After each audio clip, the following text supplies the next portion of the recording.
17th century American literature. It was 1638, and somewhere in the nascent chaos of Massachusetts Bay Colony, a machine arrived that would forever alter the colony's cultural metabolism: the printing press, a massive hunk of wood, metal, and moving parts. It was a beast, a liberator, and perhaps the first proper rabble-rouser to set foot in the New World. Imported by the Puritans, those stiff-necked saints fleeing persecution while accidentally creating their brand of oppression, the press became both a beacon of enlightenment and a tool for control. The Puritans, with their big dreams of a city on a hill, didn't know they were playing with fire.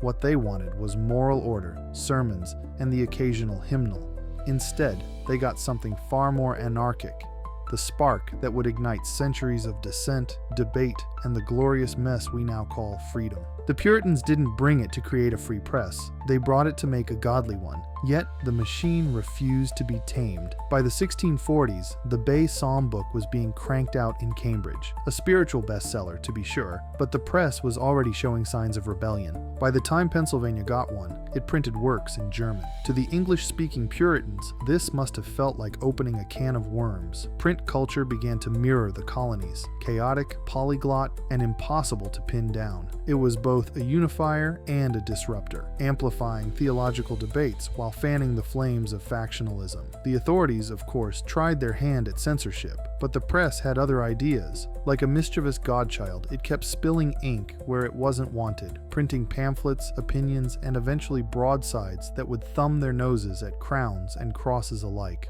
The Puritans were dreamers, no doubt about it. John Winthrop's City Upon a Hill speech practically dripped with optimism, a vision of a shining utopia where everyone would pull their weight and God himself would be the HOA president. However, utopias have a way of unraveling, and the Puritans were no exception. For every Roger Williams, exiled for daring to suggest that maybe church and state shouldn't share a bunk bed, there was a John Cotton quick to defend theocracy. Puritanism's legacy is a double-edged sword, an engine of vision and civic responsibility on one side and a buzzkill of conformity and coercion on the other. Dissenters like Thomas Morton, with his bawdy ballads and tales of native societies, stood as living proof that the Puritan grip on the colony's souls was never absolute. The cracks were already forming, and through those cracks flowed the first hints of pluralism.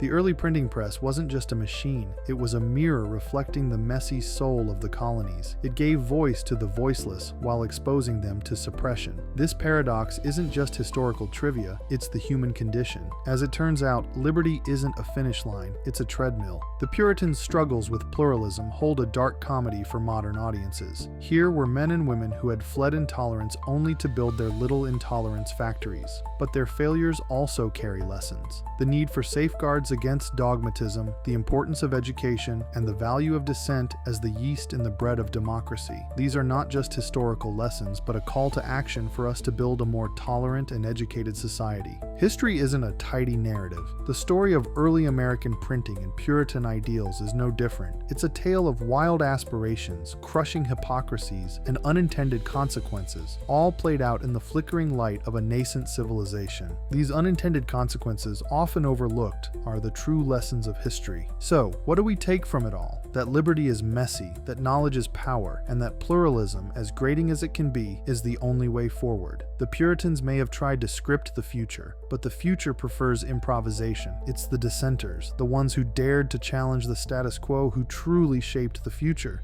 Their stories give us hope for a more inclusive and diverse society. The past isn't a straitjacket, it's a trampoline, and if we're brave enough to leap, maybe we'll reach that city on a hill. Not as Puritans and censors, but as imperfect, ink-stained humans with a penchant for freedom. So, you've endured a slice of the RPTM podcast. We're not saying we aimed to tickle your funny bone, but we wouldn't mind if a chuckle accidentally slipped out. And hey, if we managed to wring a tear or two from those ducts of yours, that's just a bonus. If, against all odds, you found this episode remotely captivating, consider sparing a thumbs upward motion and indulge in the grand gesture of subscribing.